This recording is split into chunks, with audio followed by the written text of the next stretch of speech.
मुजफ्फरपुर माँ बंगलामुखी पीताम्बरी सिद्धपीठ। यह मंदिर अति प्राचीन और पौराणिक सिद्धपीठ है। यह सिद्धपीठ महंत अजीत कुमार प्रसाद जी के पूर्वज के द्वारा स्थापित किया गया हुआ है और इसका पूर्ण विस्तृत रूप 1934 के भूकंप के बाद पूर्ण रूप से इसका निर्माण किया गया, जिसमें उनके पूर्वज दादा छेदी प्रसाद के समय उस समय कलकत्ता के महातांत्रिक भवानी मिश्र बाबा कुलगुरु थे। कोलकाता के महान तांत्रिक एवं अघोराचार्य कौलाचार्य दिवंगत भवानी मिश्र बाबा द्वारा उन्हीं के संरक्षण में इसका विस्तार किया गया। उसी समय से यह सिद्धपीठ जो यहाँ माँ बंगला अष्ट धातु में 10 भुजा स्वरूप 10म अवतरित हैं, जो कि प्रेत और पंचप्रेत आसन पर विराजमान बैठी हुई है। शिव के नाभि कुंड पर विराजमान बैठी हुई है, जिनके नीचे ब्रह्मा, विष्णु, सूर्य एवं इंद्र विराजमान हैं। उनके ठीक नीचे माँ बंगला का सहस्त्र दल निर्मित महायंत्र स्थापित है। जो भी व्यक्ति अगर 108 महाविद्या के उपासक हों या 54 विद्या के महाउपासक हों या 18 महाविद्या के उपासक हों एवं 10 महाविद्या के उपासक किसी भी मंत्र की अगर साधना करना चाहते हैं तो वह तुरंत एवं क्षणिक मंत्र की सिद्धि हो जाती है।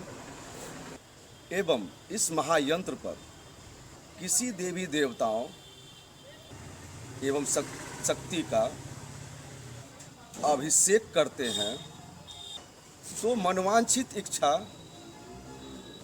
शारीरिक, मानसिक, आर्थिक किसी प्रकार का कष्ट हो वह कष्ट तुरंत दूर हो जाता है एवं मनवांछित इच्छा की फल प्राप्ति होती है।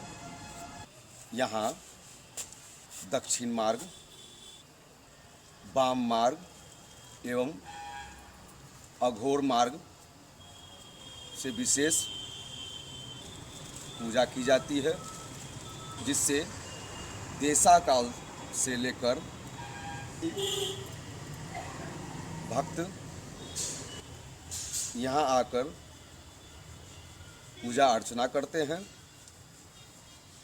एवं यहाँ एक मुख्य और विशेषता है कि माटी के प्याली में दही, हल्दी, दुर्वा, फूल आदि माँ को चढ़ाते हैं। मंगलवार को कल्याणकारी के लिए, बृहस्पतिवार को विष्णु का दिन है, विष्णु अवतरित महादेवी हैं। इस दिन चढ़ाने से सुख संपदा, लक्ष्मी की प्राप्ति होती है।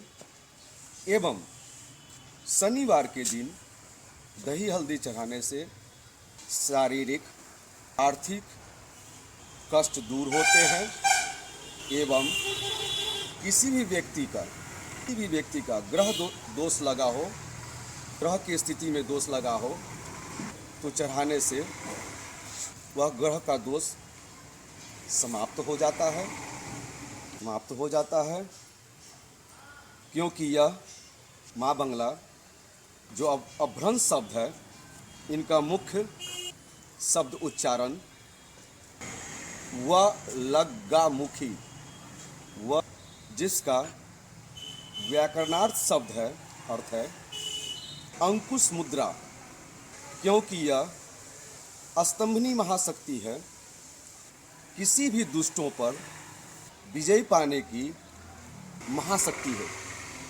अगर मनुष्य संसार में किसी प्रकार की साधना में असफल हो जाते हैं और वह व्यक्ति माँ बंगलामुखी की अगर साधना करते हैं, जैसे मंत्र की साधना, स्तोत्र की साधना, कवच साधना, सतनाम की साधना एवं सहस्त्र नाम की साधना एवं हृदय स्तोत्र की साधना, माँ साबर मंत्र की साधना करते हैं, उनकी मनोवांछित इच्छा पूरी होती है एवं अभीष्ट प्रतिफल से मोक्ष आदि की प्राप्ति होती है। वह व्यक्ति ईश्वरीय तत्व के समान हो जाता है और इस कलयुग में वह व्यक्ति अगर किसी को आशीर्वाद देता है तो उसके सभी प्रकार के कष्ट दूर होते हैं एवं उसी व्यक्ति से गुरु दीक्षा ली जाती है, जिससे उस व्यक्ति को इस संसार में गुरु के द्वारा बताए साधना से अभीष्ट सिद्धि की प्राप्ति होती है। इसके अलावा इस माँ के पीठ में माँ त्रिपुर सुंदरी चार भुजाओं के स्वरूप में है, वो भी पंचप्रेता आसन पर ही विराजमान है एवं यहाँ माँ तारा, माँ नील सरस्वती तारा भी स्थापित है। माँ तारा का जो महायंत्र है वह 64 दल कमल दल निर्मित यंत्र का निर्माण है, जो भारतवर्ष में भी यह सिंगल महायंत्र है। जो भी व्यक्ति नील सरस्वती तारा की साधना करते हैं, उनका बुद्धि, विवेक एवं ज्ञान का अटूट भंडार प्राप्त होता है एवं माँ तारा की साधना करने से साधना में एवं जीवन में कोई प्रकार की भूल हो गई हो तो माँ उसे क्षमा कर देती हैं, क्योंकि माँ तारा प्रायश्चित की महादेवी है। जैसे शिव जब विष पान कर लिए थे और मूर्छित हो गए थे, तो माँ तारा अपने स्तन पान से शिव को उस मूर्छित कष्ट से दूर की। इसलिए माँ तारा की साधना प्रत्येक व्यक्ति को करना चाहिए। माँ त्रिपुर सुंदरी जो श्री विद्या की महादेवी हैं, जिसकी साधना से संसार में ऐश्वर्य, राजयोग, कर्मयोग एवं सुख संपदा की प्राप्ति होती है। 10 महाविद्याओं में एक महाविद्या माँ काली भी यहाँ स्थापित है, जो मसान योग में है। यहाँ इनकी साधना की जाती है। दूर दूर से वाम मार्गी एवं अघोरपंथी माँ बंगला की दरबार में आकर साधना करते हैं। यहाँ चैत्र नवरात्रा और आसीन नवरात्रा में माँ बंगला के दरबार में आकर यज्ञ एवं पूजा पाठ एवं पंचोपचार, खोष्ठोपचार आदि से माँ की पूजा करते हैं, जिससे उनकी मनोवांछित इच्छा की पूर्ति होती है। इसके आगे तुम पेज में तो बजरंगबली के बारे में सब दिए हुए ही हो, माँ शीतला का तुम दिए हुए ही हो, यहाँ मन्नत बांधने से मन्नत बांधना। अभिष्ट सिद्धि की प्राप्ति होती है। इसमें क्या किसी को शादी विवाह नहीं हो रहा है, बाल बच्चे नहीं होते हैं, तो दूर दराज से सभी लोग यहाँ आकर मन्नत मानते हैं, जिससे उनके सभी मन की मनोकामनाएं पूर्ण होती है। तो सब तो तुम लिखे हुए हो ना? है? आज 26 बृहस्पतिवार वाला भी 27 बृहस्पति। 27। हाँ, मंगल जो करना चाहते हैं वो 27 बृहस्पति को चढ़ावें। अगर बीफे बृहस्पतिवार को अगर करना चाहते हैं तो 27 बृहस्पति करें। फिर शनि करना चाहते हैं तो 27 शनि करें। ये ठीक हो गया, एक बात ये भी हो गया। उसके बाद तुम अगर आप बिहार या मुजफ्फरपुर से अगर बाहर रहते हैं तो हमारे इस नेट पर वेबसाइट पर आप माँ की तस्वीर निकाल कर अपने घर में ही आप उनकी पूजा कर सकते हैं, समझ गए। और आप दही हल्दी चढ़ा सकते हैं। औरत अगर ये लिख देना कि औरत अगर करना चाहती हैं तो सिर्फ मैंने 5 दिन का जो अशुद्धि होती है उसमें वो क्रियाएं नहीं करेंगी। लिखना जरूरी है, संसारिक जीवन है, जो आया है तो जाना ही है बेटा, समझ गए ये चीज। दिनांक पूर्वज का ऐसे तो हमारे पूर्वज आए थे 1729 में। ये मंदिर के लिए। हाँ, तो उसी ने कह रहा है, तो बाद में इसका पूरा स्ट्रक्चर फिट किया गया। उस समय भी तो मंदिर थी। ऐसे लिख दो कि पूर्वज के द्वारा जैसे अनुमान उसमें दिया गया हुआ है कि इनके जो पूर्वज है वो दशक में 1729 में इनके पूर्वज आए थे। एक जगह ब्रैकेट में लिख दो कि छेदी प्रसाद के जो पूर्वज थे वो 1729 में मुजफ्फरपुर। ये कब का है? मैं सिर्फ पूर्वज का अनुमान लगाया जा रहा है कि 1729 में इनके पूर्वज आए थे। उस समय इस मुजफ्फरपुर का जो लोग भी जान लो, आज तक नहीं जानते हो इस मुजफ्फरपुर का नाम, और न किसी तुम्हारे हिस्ट्री में मिलेगा तुमको। मुजफ्फरपुर का इतिहास में खोलोगे उसमें भी बात तुमको नहीं मिलेगा। तुम लोग इतना ही नहीं जानते हो कि मोहफलपुर हो गया, मुजफ्फर शाह के नाम से हो गया, ये सब चीज़ें जानते हो हैं? नहीं, इसका ओरिजिनल नाम है मरुतपुरी। लिखो मरुतपुरी इसका नाम। अच्छा, मरुतपुरी। मोहफलपुर इसलिए कहा कि लीची का यहाँ खेती हुआ तो इसलिए यहाँ बहुत ज़्यादा इसका उपलब्धि प्राप्ति हुई नहीं, मगर इसका ओरिजिनल नाम है मरुतपुरी। जितना यहाँ के बारे में जितना विशेष तुम लोगों को ज्ञान देना तो सारा ज्ञान दे दिया। जैसे पाटलिपुत्र हो गया, समझे? जैसे तुम्हारा मधुबनी है वो बाली का प्रदेश माना गया है। बाली जो बाली थे सुग्रीव के भाई। हाँ, सुग्रीव के भाई बाली।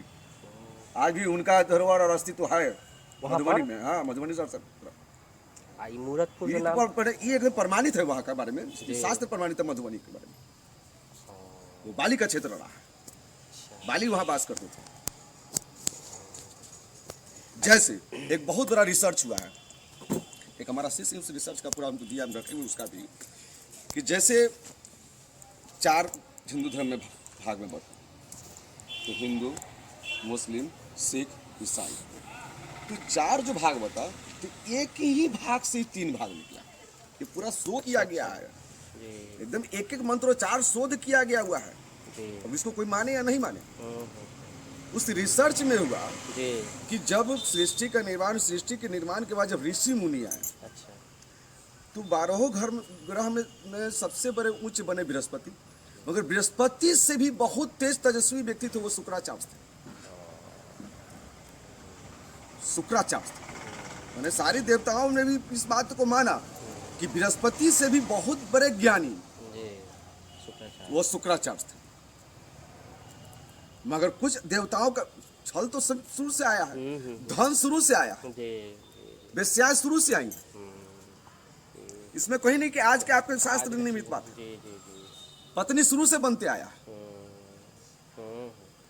देवी आज देवताओं से शादी से लेकर आदि और अनंत काल तक में सब चला आया। ये सब शुरू से ही, कोई आज नया परिवर्तन नहीं है। एक बात जान लीजिए, जिस खोज का आज नया टेक्नोलॉजी कर रहा है, इसका टेक्नोलॉजी उस जमाने में भी हो चुका हुआ है। बहुत पहले जब उड़न खटोला तो उस समय कौन इंजन लगा हुआ था? कोई इंजन नहीं लगा हुआ था। तो उसने शोध किया है। तो जब बृहस्पति को गुरु बनाया गया तो शुक्राचार्य उग्र हो गया। आज शुक्राचार्य अगर किसी ग्रह की स्थिति में गड़बड़ होता है तो सब उठा पटक हो जाता है उसका, मगर सिर्फ इसलिए कि उसके ग्रह में अगर बृहस्पति मजबूत है तो शुक्राचार्य का कहीं कुछ नहीं चलता है। अगर बृहस्पति बलिष्ठ है और 11 दिशा आपका विपरीत हो जाए, अगर बृहस्पति अगर आपके मजबूत है तो 11 ग्रहों को शांत कर देते हैं, क्या कि सब उनके अधीनस्थ आ चुके हैं। तो शुक्राचार्य जब उग्र हो गए तो दैत्य के गुरु बने, हर तरफ जो है सो शुक्राचार्य ज्यादा बलिष्ठ बने, संहार हुआ। क्या कि शुक्राचार्य ने सब कुछ दिया मगर एक शस्त्र, उन्होंने अपने ज्ञान का एक शस्त्र को रोक लिया था। जैसे परशुराम कर्ण को सारी विद्याओं का ज्ञान दिया, सब विद्या दिए, अर्जुन से भी महाबलशाली उसको बनाया।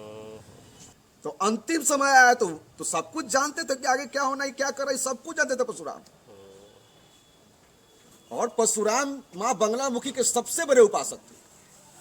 परशुराम ही दीक्षा दिए थे द्रोणाचार्य को, जो अर्जुन को दीक्षा मिला मां बंगला का ब्रह्मास्त्र मंत्र का,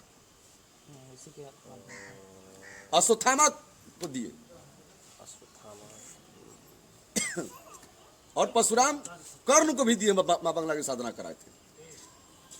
आज जो अश्वत्थामा अजर अमर कहा जाता है अपने शास्त्र में, अश्वत्थामा बनखंडी जो हिमाचल प्रदेश में देख रहे हैं, आज ही वो मंदिर आते हैं हर एक साल, समझ गए? तो बता रहे थे तो पहले वहां से आओ, सीखो चीज